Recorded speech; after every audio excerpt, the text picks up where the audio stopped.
Peter Baker, weigh in on this, please. Absolutely. Vaughn's got it all right. Of course, what is striking is not only the incoherence of the messaging. On the one hand, the president says we might have a recession. On the other hand, his Commerce Secretary says no chance. One of them is going to be wrong.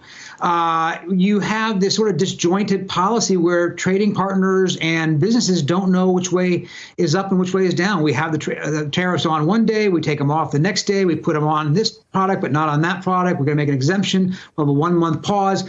Very hard for businesses to do business, to make plans. That's what business likes. It likes predictability. And for Trump, who made the stock market a major metric of his success as he saw it in his first term, this is a remarkable turnaround. In fact, if you invested money on the day he was inaugurated, you invested, let's say, $100 in the NASDAQ, or in the stocks that make up the NASDAQ across the board on his inauguration day, you've already lost 12% of your money in the 7 weeks since then. And that's just not what Trump promised. Trump promised a strong economy. He promised the greatest economy ever. And it's not clear that this transition is to something better necessarily, because as Vaughn said, it's not clear that the tariffs on our biggest trading partners of Canada and Mexico are really about economics at all. It's about fentanyl. It's about border crossings. So he's using them as a weapon in all sorts of different policy disputes. But the economy right now is on the edge as a result. Yeah, I think that's kind of the wrinkle here, because if he was just saying, John, that this is something that needs to happen in order to rebalance the American economy, to fight back for the American worker, to bring manufacturing home. He said these things, but he's mixing it up with fentanyl and other stuff. If he just focused on this message and told the American public it's going to look ugly for a little while, you know, very rich corporations might be, you know, unhappy about this, but I'm going to make it better for American businesses. I'm going to make it better for American manufacturers. I mean, there are American manufacturers who are cheering this. We saw the New York Times did a great piece today on steel and aluminum owners saying this is a good thing. They need to rebalance trade, because right now what they are seeing is that no matter how low they get the price for their steel products, Canadian steel is going to undercut them. It will always be less. They can't lower the price enough. So why not just focus the message there? Why not? That's a very good question. And look, the bottom line is this. We have had more than 30 years of trade policies that have been, in many cases, very damaging to historic U.S. industries, and particularly to some of those heavy industries that do deal in aluminum and steel. And so there's a real constituency for focusing in on those issues. You'll hear it from the unions, unquestionably. But this is not a coherent effort, at least at this point, to renew American manufacturing. What you're really seeing here is kind of an across-the-board apparent love of tariffs by Donald Trump, who is constantly talking about how they can achieve all sorts of policy ends that are often unrelated to the economy. And I'll just mention that we're talking about industry here. We're talking about manufacturing. But boy, if you look at those Chinese tariffs that were just listed on the screen, those are focused on farm products. And we are right at the point in the year where farmers are preparing to go into the field in a lot of states that voted for Donald Trump. And they don't know what to plant or how to approach things because of the wild instability of what's going on, and because of the fact that products that they have traditionally relied on, corn, soybeans, et cetera, are now being targeted for these tariffs. It is a very, very unstable moment. And yes, you're seeing that reflected in the stock market. But boy, if you go and look at, just people's faces. I was in rural Iowa, Iowa County, Lafayette County, Grant County, Wisconsin over the weekend, talking to farmers, and they are scared. They are looking at a situation that doesn't make sense to them. And remember, a working farmer is putting their livelihood in the ground every spring.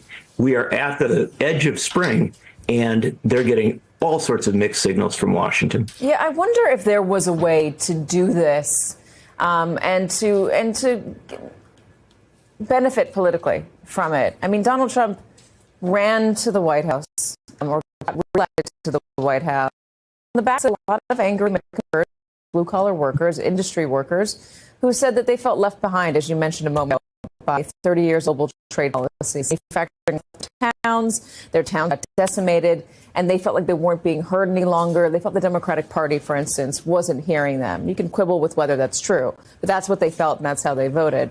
So if Donald Trump and his advisors really wanted to go after this, is there a way to do it without a shock to the stock market that we're seeing right now, John? Can you levy these tariffs on China without China coming back and putting a 25% tariff on everything that we need to export?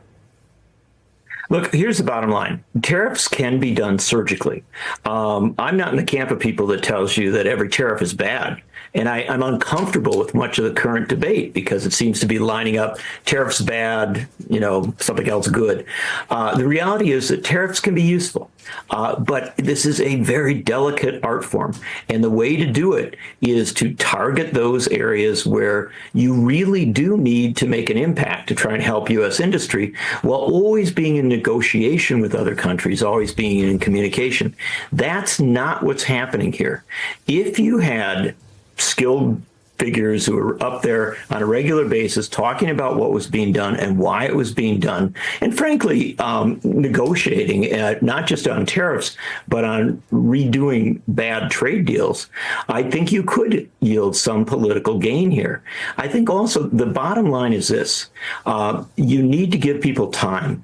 What we've seen in recent weeks is implement a tariff, pull it back, implement, pull back, and it isn't yielding political benefits, obviously, because people aren't even getting a clear picture of what's going on.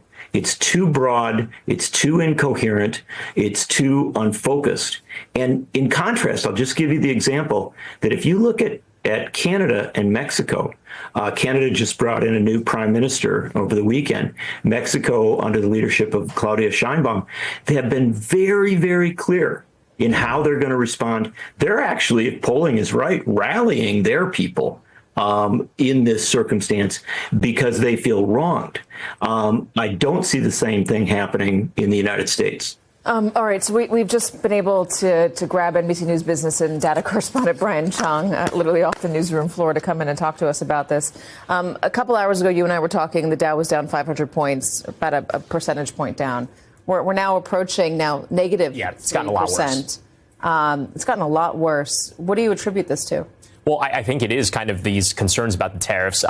It's weird because there haven't been any new headlines really about tariff policy in just the last few hours. But when it comes to Wall Street, sometimes jitters can be a little bit delayed. And I think that even though we saw a string of pretty bad days last week, and in fact, I should remind everyone that the Dow's action today has taken us into negative territory year to date. So we were up something like 5% on the Dow just a few weeks ago. We have now erased all of those gains that people may have been excited about to start off 2025. There's obviously the tariff story, but I do think that some investors will also tell you that maybe this is just an excuse to sell for people that thought the stock market was overvalued going into this year. There was a massive stock market rally after the election. I think there was some anticipation that, Trump would be good for the stock market because of a deregulatory agenda, wanting to slash tax rates. I think what we've seen as of the last few weeks is kind of a recalibration to whether or not this tariff policy vis-a-vis is going to be good for the economy in the absence of other deregulatory or tax cut policies as being telegraphed by the White House.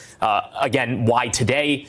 That's very much an open question. Peter, quick question to you on something that John was saying a moment ago, that this knee-jerk tariffs bad, no matter what, consensus that seems to be forming out there, at least among some groups, is not necessarily the right way to look at this. I wonder, from your reporting in this White House, is there somebody within Donald Trump's sphere of influence that is telling him this and advising him to be more surgical and just not getting anywhere with him? What is the dynamic? Yeah, that's a good question. I don't know the answer to it, but you see a different crew of people this time around than last time around. Last time around, you had people like Gary Cohn in there and so forth who were cautioning against radical shifts in policy like this that seem less than strategic and less than thoughtful. Now you've got Howard Lutnick in there cheerleading this, and it's not clear whether there's some other economic advisors saying, wait a second, let's think this through a little bit. Let's have a plan. Because you're right, it's not necessarily that tariffs are bad in and of themselves. Part of it is just the sense of uncertainty about what's happening and when it might happen, where it might happen, and why it's happening, right? Is this about fentanyl? Is it about economic dislocation? Is it about reordering our trade agreements? Remember, the trade agreement under which we are currently operating with Canada and Mexico, was actually negotiated by President Trump. That's the one that currently governs our trade between these two neighbors of ours. So if he didn't like that deal, then, he had something to do with it and could tell us what went wrong and why it needs to be fixed. Trump's chaotic approach to tariffs reveals a fundamental misunderstanding of economic stability. His impulsive implementation, then withdrawal of tariffs on Canada, Mexico, and China has created wild market instability, erasing all of 2025's stock market gains in just weeks. The incoherence is stunning. While he boasts about creating the greatest economy ever, the market has plummeted 12% since his inauguration. Farmers in states that voted for him now face paralyzing uncertainty about what crops to plant as planting season approaches. This isn't strategic economic policy. It's economic vandalism dressed as strength, hurting the very American workers he claims to champion. The volatility serves no purpose except to satisfy Trump's obsession with wielding tariffs as weapons, regardless of consequences. Subscribing and sharing this video. Look at what's happening to American farmers right now, standing in their fields, uncertain what to plant because of Trump's impulsive trade war. These are the very people in rural counties who voted for him, now watching anxiously as their livelihoods are threatened by his tariffs on agricultural products. While he claims to fight for the forgotten American worker, his chaotic approach to international trade is crushing the heartland. The wild instability of his policies has farmers scared, manufacturers confused, and trading partners retaliating. Remember when he promised to negotiate the best deals? Instead, he's throwing tantrums, slapping tariffs on, pulling them off, creating exemptions with no rhyme or reason. Is this the art of the deal, or simply the art of destruction? You want to know the most damning part? The very trade agreement currently governing our relationships with Canada and Mexico, the one he's threatening to upend with new tariffs, was negotiated by Trump himself during his first term. This stunning hypocrisy reveals the truth. This isn't about helping American workers. It's about wielding tariffs as weapons in unrelated policy disputes about fentanyl and border crossings. His economic team has transformed from cautious advisors to reckless cheerleaders, applauding his every impulsive move. While Canada and Mexico rally their citizens against what they see as unjust American aggression, Trump fails to articulate any coherent vision that Americans can unite behind. Is this making America great again, or making America isolated, unstable, and economically vulnerable? Do you love our content? Show some love by liking,